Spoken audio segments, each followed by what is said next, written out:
बिस्मिल्लाहिर्रहमानिर्रहीम अस्सलाम वालेकुम।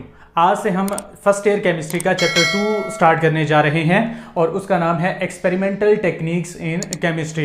ये ज़्यादातर एनालिटिकल केमिस्ट्री से रिलेटेड होता है, तो एनालिटिकल केमिस्ट्री की कुछ चीज़ें जो हैं हम यहाँ पर डिस्कस करेंगे। जैसे एनालिटिकल केमिस्ट्री की डेफिनेशन को देखेंगे, क्वांटिटेटिव क्वालिटेटिव एनालिसिस के बारे में देखेंगे और कुछ इसके जो टाइप्स होती है एनालिटिकल केमिस्ट्री के अंदर जो मेथड्स यूज़ करते हैं, जैसे फिल्ट्रेशन वगैरह, crystallization, sublimation, solvent extraction, chromatography, ये सारी टेक्निक्स जो है इस चैप्टर के अंदर हमने पढ़नी है। ठीक है जी।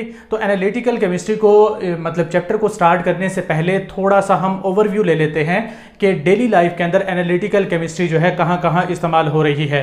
अगर वैसे देखा जाए तो तमाम केमिस्ट्री की ब्रांचेस के अंदर सबसे ज़्यादा जो स्कोप है वो एनालिटिकल केमिस्ट्री का ही है। एनालिटिकल केमिस्ट्री हर जगह पर इस्तेमाल हो रही है। अब कैसे कहाँ कहाँ इस्तेमाल हो रही है वो हम देख लेते हैं। अब जैसे आपने CID वगैरह जो है वो देख रखा होगा। अब उसके अंदर वो जो डॉक्टर सालुके होता है, अब वो बताता है कि वो जो डेड बॉडी होती है तो उसने कितना जहर खाया है और कौन सा जहर खाया है। अब वो जो जहर की इकसाम बता रहा है और कितना अमाउंट के अंदर खाया है, वो डेफिनेटली जो एप्लीकेशन है वो एनालिटिकल केमिस्ट्री की है। और जैसे दूध की फैक्ट्रियाँ वगैरह होती है तो दूध की फैक्ट्रियों के अंदर जो दूध की चेकिंग की जाती है कि वो खालिस कितना दूध है, तो वो भी डेफिनेटली हमारे पास एनालिटिकल केमिस्ट्री की ही एक जो है एप्लीकेशन आ जाती है।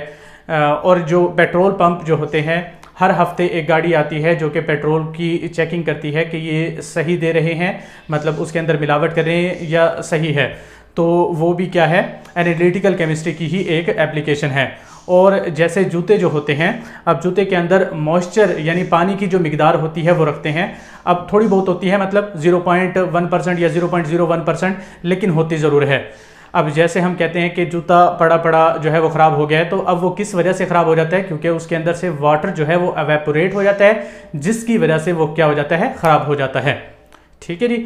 और भी काफ़ी सारी इसकी एप्लीकेशन है, जैसे कि माइनिंग वगैरह जो करते हैं। आपने KGF मूवी देखी होगी। अब उसके अंदर जो गोल्ड माइनिंग हो रही होती है, अब होता क्या है, वो जो गोल्ड माइनिंग करनी होती है तो उससे पहले हम करते क्या है कि यहाँ पर जो मतलब जहाँ पर गोल्ड माइनिंग करनी होती है वहाँ से एक छोटा सा सैंपल लेके लेबॉर्ट्री के अंदर टेस्ट करते हैं और उसमें देखते हैं कि जब यहाँ पर माइनिंग करेंगे तो कितना सोना जो है हमें हासिल होगा। ठीक है जी। अब ये ना हो कि हम जो है बड़ी बड़ी मशीनरीज जो है वहाँ पर जाकर लगा दें तो हमारा खर्चा ज़्यादा हो जाए और वहाँ से जो हमें प्रॉफिट है वो कम मिले। तो इसके लिए भी हम क्या करते हैं, जो लेबॉर्ट्री के अंदर एनालाइज कर रहे हैं वो डेफिनेटली एनालिटिकल केमिस्ट्री के अंदर उसकी ही एप्लीकेशन आ जाएगी। ठीक है जी। और भी बहुत सारी एप्लीकेशन हैं, तो हम जो है यहाँ पर स्टार्ट करते हैं एनालिटिकल केमिस्ट्री को। तो ये एप्लीकेशन जो है आपको थोड़ा सा जहन में आ जाएंगी कि मतलब एनालिटिकल केमिस्ट्री जो है रोज़मर्रा ज़िंदगी के अंदर कितनी ज़्यादा जो है वो इम्पोर्टेंट है। तो एनालिटिकल केमिस्ट्री जो है उसकी सबसे पहले हम डिफाइन करेंगे, फिर उसके बाद टाइप्स ऑफ उसकी एनालिसिस देखेंगे, जैसे हम क्वालिटेटिव क्वांटिटेटिव एनालिसिस को देखेंगे। फिर उसके बाद steps to perform quantitative analysis कि क्वांटिटेटिव एनालिसिस जो होती है उसको कैसे परफॉर्म किया जा सकता है वो हम देखेंगे। और लास्ट में मेथड ऑफ सेपरेशन जो है वो हमने देखने, जो कि हमने आगे पूरे चैप्टर के अंदर यही कुछ मेथड्स हम यहाँ पर लिखेंगे, वही हमने डिस्कस करने होंगे। तो सबसे पहले हम एनालिटिकल केमिस्ट्री को डिफाइन कर लेते हैं। तो एनालिटिकल केमिस्ट्री की डेफिनेशन 9th क्लास की बुक के अंदर भी लिख रखी है, आप वो भी लिख सकते हैं, और ये जो फर्स्ट ईयर के अंदर जो लिखवा रहे हैं वो भी लिख सकते हैं। मतलब दोनों डेफिनेशन आप लिख सकते हैं, तो मर्जी आपकी है। एक बुक के अंदर भी डेफिनेशन है, एक 9th क्लास के अंदर डेफिनेशन है, और एक मैं छोटी सी थोड़ी सी मॉडिफाई करके आपको एक डेफिनेशन लिखवा देता हूँ, तो वो भी आपने कर लेनी है। अगर ये डेफिनेशन अच्छी लगी तो डेफिनेटली आपने यही करनी है। तो एनालिटिकल केमिस्ट्री क्या होती है, तो इसको डिफाइन करते हैं। Define analytical chemistry. तो एनालिटिकल केमिस्ट्री जो है कैसे डिफाइन कर सकते हैं। Analytical chemistry is the branch of chemistry, it is the branch of chemistry which deals with the study of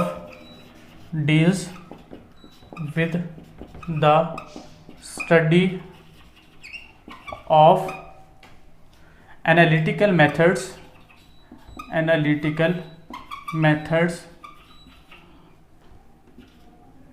for separation and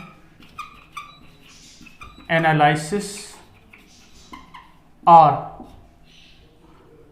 characterisation, analysis कर सकते हैं या करेक्टराइजेशन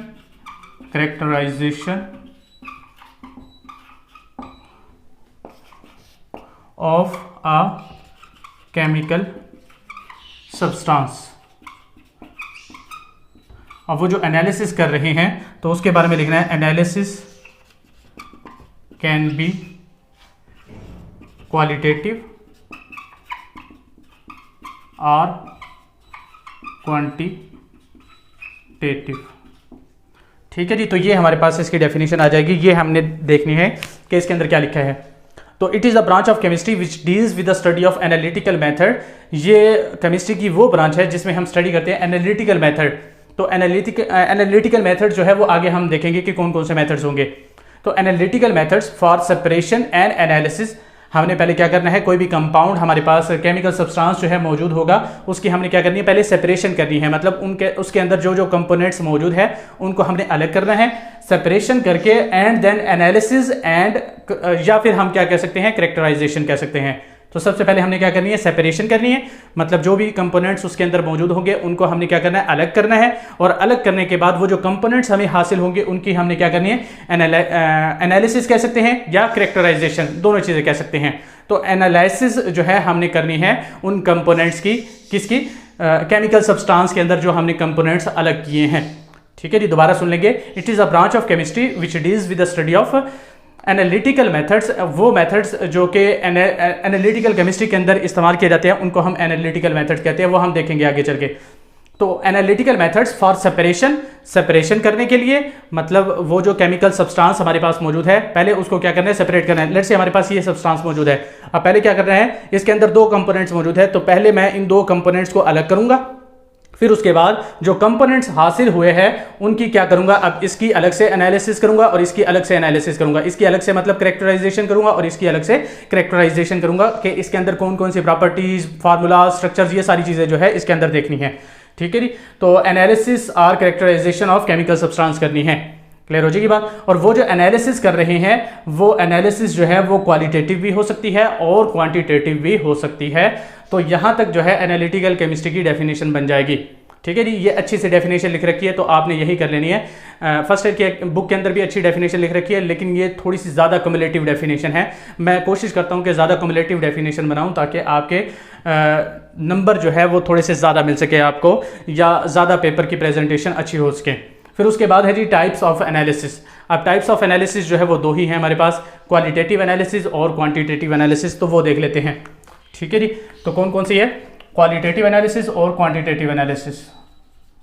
क्वालिटेटिव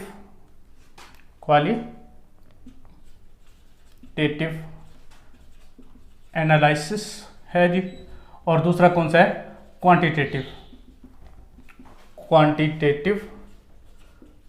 एनालिसिस।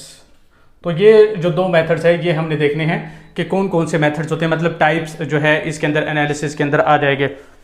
तो क्वांटिटेटिव एनालिसिस क्या होता है और क्वालिटेटिव एनालिसिस क्या होता है, कि वो एनालिसिस जिसके अंदर हम क्या करते हैं, कोई भी कंपाउंड है उसका नेम डिटरमाइन करते हैं, तो उसे हम क्या कहेंगे, क्वालिटेटिव एनालिसिस कहेंगे। जैसे ग्लूकोज है, अब ग्लूकोज के अंदर जो जो एटम्स मौजूद हैं, कार्बन है, हाइड्रोजन है, ऑक्सीजन है, तो ये एटम्स को मालूम करना जो है वो क्या कहलाएगा, क्वालिटेटिव एनालिसिस कहलाएगा। और जो एलिमेंट्स मौजूद है उसके अंदर, जैसे कार्बन, हाइड्रोजन और ऑक्सीजन हमने कहा है, तो कार्बन, हाइड्रोजन और जो ऑक्सीजन है उनकी अमाउंट को बताना क्या कहलाएगा, क्वांटिटेटिव एनालिसिस कहलाएगा। क्लियर हो जाएगी बात। अगर हम क्या बता रहे हैं, जस्ट नेम बता रहे हैं, तो वो क्या कहलाएगा, क्वालिटेटिव एनालिसिस कहलाएगा। और अगर हम क्या करते हैं कि उसके अंदर अमाउंट भी बताना स्टार्ट कर देते हैं कि हर एलिमेंट की, जो कार्बन की, हाइड्रोजन की, ऑक्सीजन की अमाउंट कितनी है, तो वो क्या कहलाएगा, क्वांटिटेटिव एनालिसिस कहलाएगा। ठीक है जी, तो analysis which determines the chemical name of substance। ठीक है जी, इस एनालिसिस के अंदर क्या होगा कि वो एनालिसिस जो कि डिटरमाइन करेगी केमिकल नेम, जस्ट नेम जो है वो बता देगी कि इसके अंदर कौन कौन सी चीजें जो है मौजूद है। और इसके अंदर क्या होगा, analysis which determines the composition की जगह पर अमाउंट लिख दें, amount of each element present in a substance. तो सब्सटेंस के अंदर जो एलिमेंट्स मौजूद है, कौन कौन से एलिमेंट, जैसे कार्बन, हाइड्रोजन और ऑक्सीजन जो है ग्लूकोज के अंदर मौजूद है, तो उनकी एग्जैक्ट जो अमाउंट्स बताएगा वो क्या होगी, क्वांटिटेटिव एनालिसिस होगी। और जो जस्ट केमिकल नेम बता देगी उसे हम क्या कहेंगे, क्वालिटेटिव एनालिसिस कहेंगे। और अगर आपने दूसरा डिफरेंस करना है तो कर सकते हैं, वैसे तो इसका डिफरेंस आता नहीं है। अगर खुदा न खास्ता इसका डिफरेंस आ भी जाता है तो आपके पहली जो है उसकी डेफिनेशन लिख देंगे और दूसरा जो डिफरेंस है वो आप ये बना लेंगे, यहाँ पर पहला डिफरेंस हो गया, दूसरा डिफरेंस, दो डिफरेंस लिख देंगे, तकरीबन जो है नंबर पूरे मिल जाते हैं। तो दूसरा डिफरेंस जो है वो आपने ये लिखना है कि it is related to words and meanings, words and meanings. ये ज़्यादातर अल्फाजों के अंदर जो है कोई भी चीज़ बयान करती है एनालिसिस, और वो जो है it is related two numbers and statistical data. अब ये जो है जस्ट वर्ड्स और मीनिंग्स, मतलब जस्ट वो अल्फाजों के अंदर बता देती है कि कौन सी चीज़ जो है वो ज़्यादा है, कौन सी चीज़ जो है वो कम है। और जो क्वांटिटेटिव एनालिसिस है वो क्या बताती है, वो एक्चुअल में बता रही होती है कि जो है नंबर्स के लिहाज से कि कितने नंबर जो है वो ज़्यादा हो गए, कितने नंबर जो है वो कम हो गए, ये सारी चीज़ें जो है वो बताती है। ठीक है जी, इसकी एग्जांपल जो है इतनी एज सच जो है वो केमिस्ट्री के अंदर सही तरीके से नहीं दी जाती, तो इसको छोड़ दे, बस दो डिफरेंस लिख देंगे तो नंबर जो है आपको पूरे मिल जाएंगे। फिर उसके बाद है जी steps to perform quantitative analysis. तो क्वांटिटेटिव एनालिसिस को परफॉर्म करने के कौन कौन से स्टेप्स है वो हमने देखने हैं। तो हेडिंग बना लेते हैं, steps to perform quantitative analysis, quantitative analysis. तो क्वांटिटेटिव एनालिसिस को परफॉर्म करने के कौन कौन से स्टेप्स होंगे वो हमने देखना है। तो सबसे पहले हमने डेफिनेटली सैंपल को चूज करना है। ठीक है जी, तो सेपरेशन ऑफ सैंपल, या हम कह सकते हैं चूज सैंपल को चूज करना है, सिंपल। ठीक है जी, सैंपल आ जाएगा। फिर सैंपल को चूज करने के बाद उसके अंदर जो कंपोनेंट्स होंगे उनको सेपरेट करना है। सेपरेशन यहां पर आएगी, सेपरेशन ऑफ कंपोनेंट्स। आपकी बुक के अंदर पहले ही पैराग्राफ के अंदर ये 4 पॉइंट्स जो है वो लिख रखे हैं, आप वहां से भी कर सकते हैं, यहां से भी कर सकते हैं। जो एग्जैक्ट स्टेटमेंट है वो आप वहां से ही करेंगे, क्योंकि बुक की स्टेटमेंट जो है वो ज़्यादा फॉलो किया करें आप।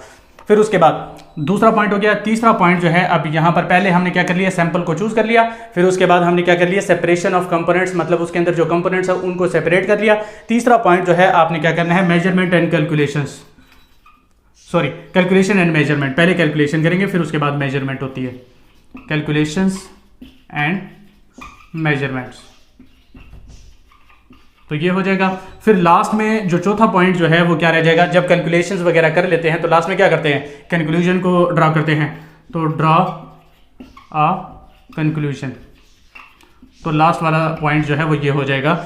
तो सबसे पहले हमने क्या करना है, सैंपल को चूज करना है। ठीक है जी, सैंपल को चूज करने के बाद उसके अंदर जो कंपोनेंट्स है उनको हमने क्या करना है, सेपरेट करना है। सेपरेट करने के बाद जो उस पर एनालिसिस वगैरह करनी है वो करके, फिर उसके बाद जो कैलकुलेशंस और मेजरमेंट करनी है, और लास्ट में हमने क्या करना है, फिर कंक्लूजन जो है वो बना लेनी है, खुद से रिजल्ट्स वगैरह जो है वो लिख लेने हैं। ठीक है जी, तो ये हमारे पास क्या आ जाएगा, steps to perform quantitative analysis है। अब लास्ट वाला जो हमारे पास पॉइंट रह गया है वो है मेथड्स ऑफ सेपरेशन एनालिसिस। तो ये हम देख लेते हैं। तो मेथड्स टू परफॉर्म एनालिसिस लिख सकते हैं। तो कौन कौन से मेथड जो है एनालिसिस परफॉर्म करने के लिए हम यूज़ करते हैं। तो पहला तो है हमारे पास फिल्ट्रेशन, फिल्ट्रेशन है। दूसरा हमारे पास क्रिस्टलाइजेशन होता है, क्रिस्टलाइजेशन, फिल्ट्रेशन हो गया, क्रिस्टलाइजेशन हो गया। फिर उसके बाद जो है तीसरा मेथड जो है वो होता है सब्लिमेशन, सब्लिमेशन। फोर्थ पॉइंट जो है सब्लिमेशन के बाद आ जाता है सॉल्वेंट एक्सट्रैक्शन। सॉल्वेंट एक्सट्रैक्शन के बाद फिफ्थ पॉइंट जो है वो आ जाता है क्रोमेटोग्राफी। ये कुछ मेथड जो है इस चैप्टर के अंदर हमने डिस्कस करने हैं, जिनकी मदद से हम क्या करेंगे, किसी भी दो कंपोनेंट्स को एक कंपाउंड के अंदर से अलग करेंगे, एक मिक्सचर के अंदर से अलग कर सकते हैं। ठीक है जी। कौन कौन से है? फिल्ट्रेशन हमने देखना है, क्रिस्टलाइजेशन देखना है, सब्लिमेशन देखना है, सॉल्वेंट एक्सट्रैक्शन देखना है और क्रोमेटोग्राफी। तो ये कुछ स्टेप्स जो है हमने देखने हैं, जो कि हम देखेंगे आगे चल के। पूरे चैप्टर के अंदर यही मेथड जो है वो लिखे हुए, और छोटा सा चैप्टर है, मतलब 4-5 पेजेस का जो चैप्टर है, तो उसके अंदर जो है ये सारे मेथड्स हमने देखने हैं। तो अभी जो हमने डिस्कस किया है वो कौन कौन सी चीज़ें डिस्कस की है। सबसे पहले डिफाइन देखिए। डिफाइन क्या है? It is a branch of chemistry which deals with the study of analytical method. Analytical method जो है वो ये सारे मेथड्स है। ठीक है जी। तो एनालिटिकल मेथड्स को यूज़ करना है फॉर सेपरेशन, चीज़ों को अलग करने के लिए। ठीक है जी। जो अलग होगी चीज़ें, मतलब कंपोनेंट्स जो अलग हो जाएंगे, उन कंपोनेंट्स की एनालिसिस या कैरेक्टराइजेशन करने के लिए केमिकल सब्सटेंस की। ठीक है जी। फिर उसके बाद एनालिसिस जो है, ये जो एनालिसिस हम कर रहे हैं ये क्वालिटेटिव भी हो सकता है, क्वांटिटेटिव भी हो सकता है। क्वालिटेटिव कौन सा होगा? जिसके अंदर हम जस्ट केमिकल नेम बता रहे होंगे सब्सटेंस का, वो क्या कहलाएगा? क्वालिटेटिव। और जिसके अंदर हम क्या बताएंगे, उस सब्सटेंस के अंदर कौन कौन से एलिमेंट जो है कितनी कितनी अमाउंट के अंदर मौजूद है, उसे हम क्या कहेंगे? क्वांटिटेटिव एनालिसिस कहेंगे। अब ये डेफिनेटली वर्ड्स एंड मीनिंग्स पर रिलेटेड होता है, कि मतलब ये जस्ट अल्फाजों के अंदर बता रहा होता है कि क्या चीज़ जो है वो मौजूद है यहाँ पर। वो एक्चुअल में नंबर्स और स्टैटिस्टिकल डाटा से रिलेट करता है, क्योंकि वो नंबर्स बता रहा होता है कितनी अमाउंट मौजूद है हर एक एलिमेंट की। फिर उसके बाद steps to perform quantitative analysis. तो एनालिसिस जो है वो कैसे परफॉर्म की जा सकती है? सबसे पहले सैंपल को सिलेक्ट कर रहे हैं, सैंपल के अंदर से कंपोनेंट जो है उनको सेपरेट कर रहे हैं। सेपरेट करने के बाद हमने क्या करना है? कैलकुलेशन करनी है और मेजरमेंट करनी है, और फिर उसके बाद जो है एक कंक्लूजन जो है वो ड्रा कर लेनी है। लास्ट में कुछ मेथड्स जो है उनके नाम लिख रखे हैं, जो कि हमने आगे चल के इस चैप्टर के अंदर देखने हैं। कौन कौन से? Filtration, crystallization, sublimation, solvent extraction और क्रोमेटोग्राफी। ये सारे स्टेप्स जो है वो आगे चल के हम देखेंगे, तो इनको अभी मैं डिफाइन नहीं कर रहा या इनके बारे में कॉन्सेप्ट नहीं दे रहा। तो आगे जो है हमने फिल्ट्रेशन के बारे में नेक्स्ट लेक्चर डेफिनेटली देखना है। तो मिलते हैं नेक्स्ट वीडियो के अंदर, तब तक के लिए अल्लाह हाफिज़।